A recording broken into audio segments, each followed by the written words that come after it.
Hello students, hope you all are fine and doing great. Now I am going to continue chapter 5 cell. In first video we studied about what is cell, discovery of cell theory, cell number and cell size. And now in this next topic is cell shape. Shape of the cells can be related to the functions they perform and their position in different body parts. In order to perform different functions, the cells exhibit different shapes in different parts of the body and also in different organisms. So cell shape depend on position and function in tissue, and some cells may not have constant shape like amoeba and WBC. These both frequently change their shape. Next is fixed shape. Fixed shape can be oval or spherical. Example is ovum. Next is cuboidal or columnar. They are example of columnar or cuboidal cells are epithelial cells. These cells have cuboidal or columnar shape. Next is muscle fiber cells. These are spindle-like or elongated cells. Next is stellate shape और stellate shape होती है star shape. Example है bone cell. Next is knobbed thread like structure और example is sperm. The shape of the cell is often related to the function they perform. Example देख सकते हैं WBC और white blood corpuscles. These are amoeboid shape with pseudopodia to squeeze out through capillary walls. Next is nerve cells. These cells have elongated or long to conduct nerve impulse or messages to the distant body parts and to the brain. Next shape is muscle cells. Muscle cells are long and contractile to help in the movement of bones. Now let us have a look in the plants. Xylem vessels. These are the elongated and tubular for the conduction of water and minerals. And guard cells found in the leaves, and these have the shape of kidney to open and close the stomata for exchange of gases. Next topic is structural organization of cell.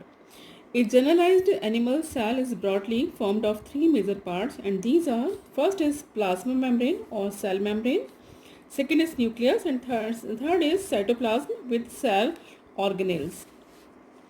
Here is the difference between plant and animal cell, that plant cell is a little bit different from an animal cell, that it has a cell wall and vacuole in addition to these structure. It means plant cell also has plasma membrane, nucleus, cytoplasm, cell wall and a large vacuole.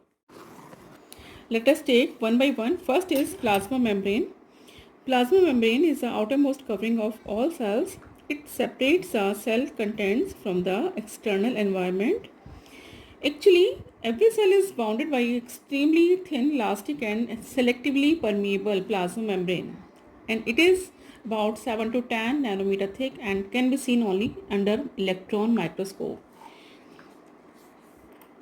It is formed of lipids and proteins and can't be separated from the cell cytoplasm. Next is a chemical composition. The chemical composition of plasma membrane, it has 60 to 80% protein, 20 to 40% phospholipids and carbohydrate in small amount. Now functions of plasma membrane. First function is it binds the semi-fluid content of the cell and gives it a definite shape. Next function is plasma membrane is selectively permeable. It means plasma membrane permits only certain substances to pass through. Next is because of flexibility, plasma membrane enables the cell to engulf large molecules or macromolecules and food particles. It functions, and last function is it functions as a mechanical barrier. It protects cell content and maintains internal environment of the cell. It also performs endocytosis and phagocytosis.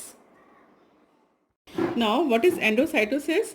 Endocytosis is a process in which cell takes macromolecule is called endocytosis, and engulfing solid food particles is called phagocytosis.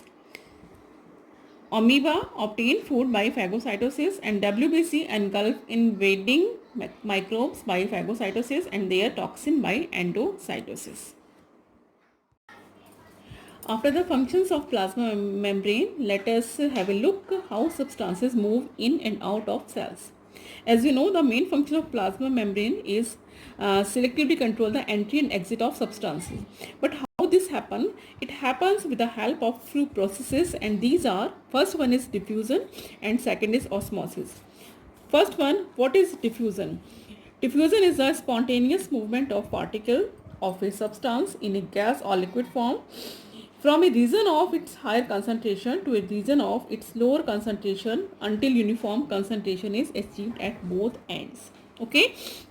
Now, the examples of diffusion are, as you the exchange of respiratory gases like oxygen and carbon dioxide between the cell and its external environment is an example of diffusion, is the best example. During cell respiration, oxygen is used and oxygen concentration inside the cell is become lower than the surrounding, and oxygen enters the cell by diffusion. Similarly, the CO2 is produced during the metabolism of glucose in the cell, and its concentration rises inside the cells. Therefore, CO2 from the cell diffuses into the surrounding medium.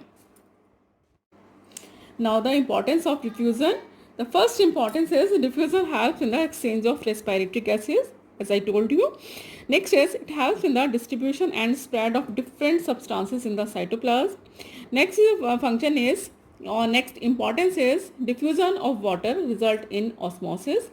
Next is transpiration. Transpiration is a process in which evaporation of water takes place in the form of water vapors from the aerial part of plants occur due to the diffusion. And last is spread of scent or smell from flowers is also due to diffusion, because it is important for the plants to attract insects for pollination. Next process is osmosis. The movement of water molecules through a semi-permeable membrane. As you know, plasma membrane is semi-permeable. From a region of higher water concentration to a region of lower water concentration is called osmosis.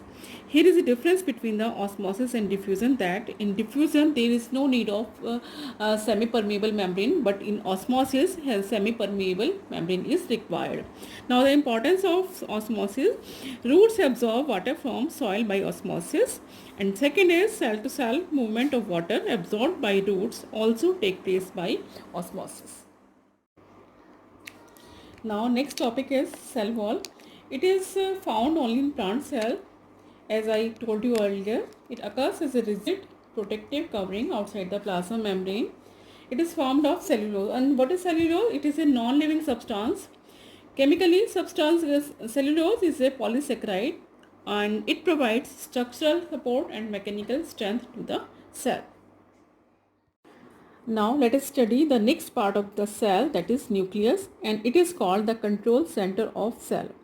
It is a spherical or oval darkly staining structure and lies in the center of animal cells, but is displaced to one side in plant cells due to the development of vacuole. As I have told you earlier that in the plant cell there is a large vacuole is present. Nucleus was discovered by Robert Brown in 1831. Generally, there is one nucleus per cell, but binucleate means two nucleus and multinucleate means more than one nucleus cells are also present. Example is straight muscle fibers. Now, some cells may also without nucleus, and these are the mammalian RBC. Mammalian RBCs are without nucleus, and sieve tube cells of phloem. Structure of nucleus. The nucleus consists of following four parts. First is nuclear envelope. In this diagram you can see, first one, it is the nuclear envelope. Second is nucleoplasm or nuclear sap, the liquid filled in the cavity of the nucleus. Third is nucleolus, this one, and in the center there is chromatin fiber, and it is a fourth part of the nucleus. So, nuclear envelope, what is this? This nucleus is surrounded by the two lipoprotein membrane similar to plasma membrane. The outermost membrane of the nucleus is continuous with the endoplasmic reticulum. This outer covering is continuously with the endoplasmic reticulum. This membrane is called endoplasmic reticulum and may bear ribosomes, and these are particles, you can see these are the ribosomes on its outer surface, while the inner surface is smooth. There is no ribosome are present. The two nuclear membranes are separated by a space on its surface. The nuclear envelope is perforated by several nuclear pores. These are the nuclear pores. These pores allow exchange of material between the nucleus and the cytoplasm. And the number of these nuclear pores may be 1000 to 10,000 per nucleus. Next is the nucleoplasm or nuclear sap. Nucleoplasm, the liquid filled in the cavity of nucleus. It is viscous fluid enclosed by nuclear membrane, and it contains some enzymes, ribosomes, nucleolus and chromatin thread. Third part is nucleolus. This one, it is a dense spherical body present within the nucleus. It is clearly visible in non-dividing cells, but during the cell division, it disintegrates. Nucleolus is without limiting membrane. There is no outer membrane of the nucleolus, but the nucleolus consists of DNA, RNA, protein and enzymes for the synthesis of ribosomes. And the last part is chromatin network. This one, chromatin network is darkly stained intermingled mass of chromatin thread. These are formed of nucleic acid. और ये जो chromatin network होता है ये बना होता है nucleic acid का, it means DNA और protein का. These chromatin network is also called chromatin. इसका एक और नाम भी है chromatin reticulum. During non-dividing phase of the cell, chromatin threads remain highly entangled, but during cell division, जिस समय सेल डिवीज़न नहीं हो रहा होता है उस समय ये क्रोमेटिन फाइबर्स आपस में बिल्कुल उलझे हुए रहते हैं, बट ड्यूरिंग सेल डिवीज़न, लेकिन सेल डिवीज़न के समय they condense into short rod shape structure called chromosomes. उस समय ये रॉड शेप स्ट्रक्चर में चेंज हो जाते हैं. And these chromosomes are called hereditary vehicles because they carry genes and transmit them to the daughter cells. क्योंकि ये जो क्रोमोसोम्स होते हैं ये में जीन्स प्रेजेंट होते हैं और जो हेरिडिटी इंफॉर्मेशन होती है उसको डॉटर सेल्स में कैरी करते हैं. Next is functions of nucleus. First function is it is the control centre of all the activities of the cell. Next, store house of gene. It is a storehouse of genes, genetic information which are concerned with the development and manifestation of all the body characters. Next, nucleus controls cell division. Next function is nucleus help in the formation of ribosomes and different types of RNA needed for the protein synthesis. Next function is nucleus help in the transmission of characters from one generation to the next. And last function is the ribosomes are formed in nucleolus part of the nucleus.